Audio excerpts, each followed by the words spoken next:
Hello friends, मैं शुभांक एक बार फिर स्वागत करता हूं आप सभी का हमारी यूट्यूब चैनल लर्निंग स्पॉट 24 में। आज के इस वीडियो में हम बात करने वाले हैं क्या 9वीं और 11वीं की वार्षिक परीक्षाएं एमपी बोर्ड की जो कि हाल ही में आप लोगों ने दी हैं, क्या वो निरस्त हो चुकी हैं। ऐसी जानकारी जो है गूगल पर दी जा रही है।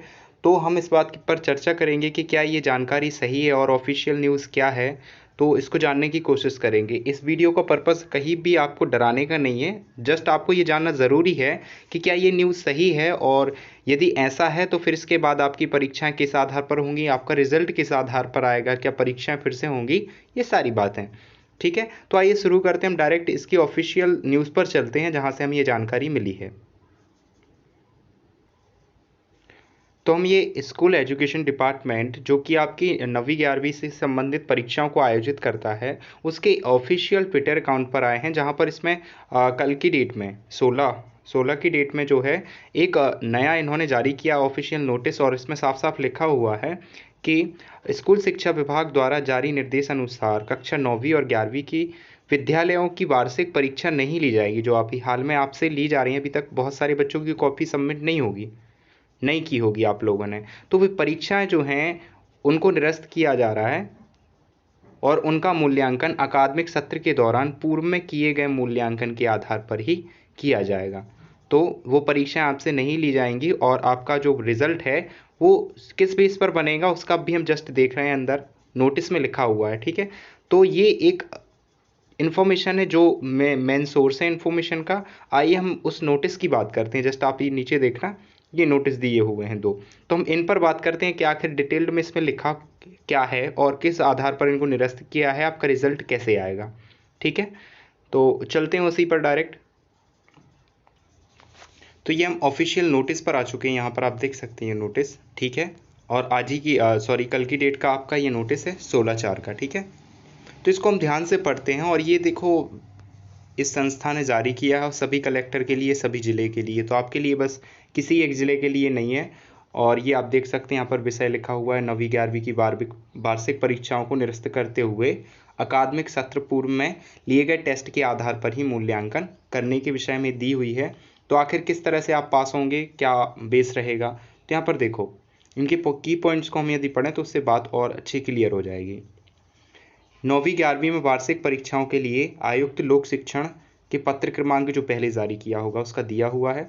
वर्तमान में कोरोना के विस्तार, संक्रमण के विस्तार और जिलों में कोरोना लॉकडाउन कर्फ्यू की स्थिति को देखते हुए 9वीं 11वीं की वार्षिक परीक्षा के लिए पूर्व में जारी निर्देश को निरस्त किया जाता है। ठीक है, ये बात बार बार दोहरा रहे हैं वो। और परीक्षाएं नहीं ली जाएंगी, और आपका मूल्यांकन जो रिजल्ट होगा ना, वो पहले आपसे जो पूर्व में मूल्यांकन के आधार पर जो परीक्षाएं करवाई गई हैं उनके आधार पर होगा।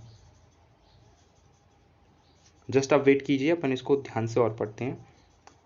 इसके पहले आप विभाग द्वारा 20 नवंबर से 28 नवंबर के बीच में रिवीजन टेस्ट और 1 फरवरी से 9 फरवरी के बीच में आयोजित की गई अर्धवार्षिक परीक्षा, इस चीज़ को ध्यान रखें।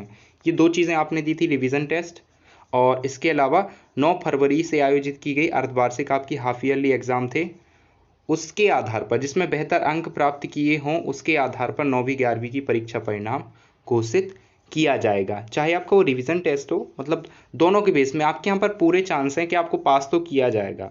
बस एक छोटी सी चीज़ रहेगी, वो जस्ट अभी मैं बताने वाला हूँ। वो छोटी चीज़ ये रहेगी कि आपको थोड़ा गुस्सा आएगा। अभी गुस्सा इस चीज़ का आएगा कि आपने बहुत मेहनत करके अभी एग्ज़ाम लिखे हैं। ठीक है ना, बाकी पास तो आपको कर दिया जाएगा। तो यहाँ पर ये बात आप समझ रहे होंगे कि आपके रिवीजन टेस्ट और जो आपके हाफ ईयर एग्ज़ाम था अर्धवार्षिक परीक्षा, उसके आधार पर आपका रिजल्ट बनेगा। ठीक है, आप यहाँ पर देख लीजिए, और भी बहुत सारी चीज़ें आपके लिए रखी गई हैं।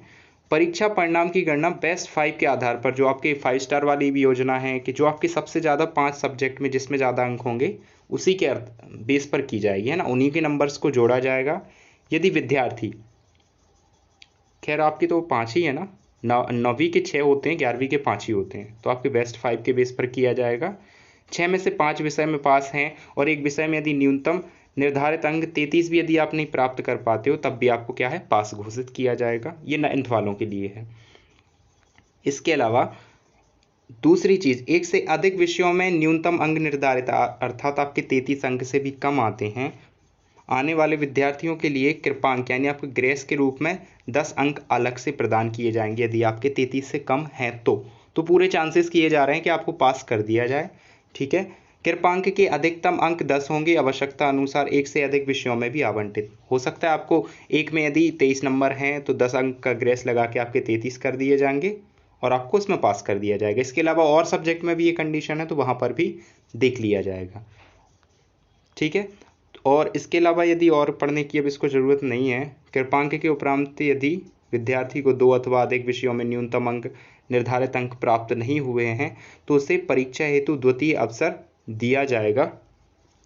और ऐसे विषय जिनमें विद्यार्थी द्वारा पूर्व परीक्षा में न्यूनतम अंक निर्धारित प्राप्त नहीं किए गए थे उन विषयों से उसे पुनः परीक्षा देनी होगी और यह अवसर कोविड संक्रमण की स्थिति में कमी आने अथवा स्कूल आरंभ होने से पूर्व दिया जाएगा और इसकी सूचना परीक्षार्थी को दे दी जाएगी, है ना। तो ये सिंपल सी बात है कि आपको इसमें पास होना है। पास के उन्होंने पूरे पूरे अवसर दिए हैं कि यदि आपको कम नंबर आते हैं तो 10 का ग्रेस लगा के 10 नंबर का ग्रेस लगा के वो कर देंगे। ठीक है, तो आपके रिवीजन टेस्ट के बेस पर होगा। द्वितीय अवसर उन विद्यार्थियों को दिया जाएगा जो रिवीजन टेस्ट और अर्धवार्षिक परीक्षा दोनों में सम्मिलित नहीं हुए थे किंतु उन्होंने सत्र 2020-21 में शासकीय विद्यालय में प्रवेश लिया था। ठीक है, अब ये देखो आपका रिजल्ट कब तक बन जाएगा।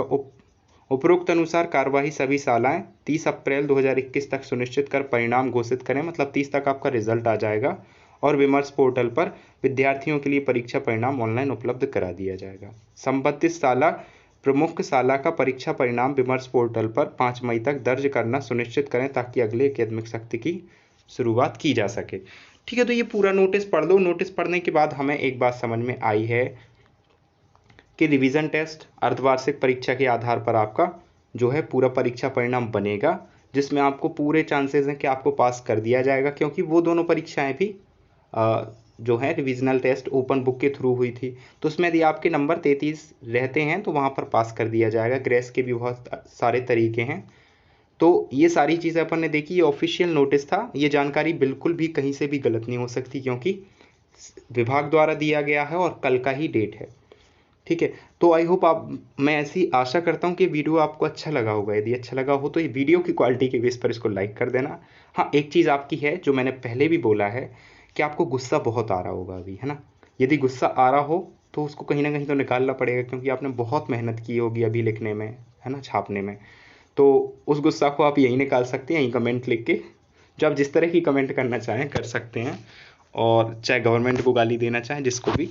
सो आई होप गाइस आपको ये वीडियो अच्छा लगा होगा। यदि वीडियो अच्छा लगा हो तो अपने दोस्तों के साथ शेयर कर दो, उनको भी झटका दे दो। ठीक है, मिलते हैं अगले वीडियो में। धन्यवाद आप सभी का।